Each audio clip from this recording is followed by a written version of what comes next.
Da se v Vajontu nekaj pripravlja, so vsaj 3 leta prej slutili tako domačini kot strokovnjaki na gradbišču jeza. Zemlja je drsela, razpok je bilo vedno več, pogosto je bilo slišati bobnenje. 9. oktobra ob 22. uri in 38 minut presenečenja pravzaprav ni bilo. È stato un forte vento e poi un grande tuono, sembrava che ci fosse il terremoto. So che mi sono trovata comunque a 350 metri in linea d'aria da dove abitavo e totalmente sottoterra, avevo fuori un piede e una mano. Fra quel legname io ho intravisto alla luce della torcia una donna completamente nuda, squarciata nel ventre con il feto fuori. Ho preso una paura tremenda. Una cosa indescrivibile.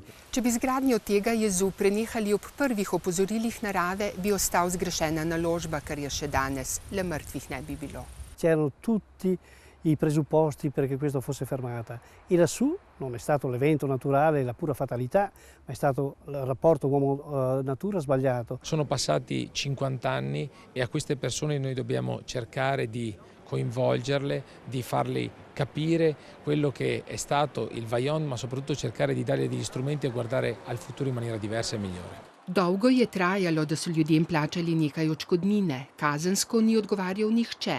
V novem mestnem središču so uredili muzej in na obrobju pokopališče. V spomin in opomin.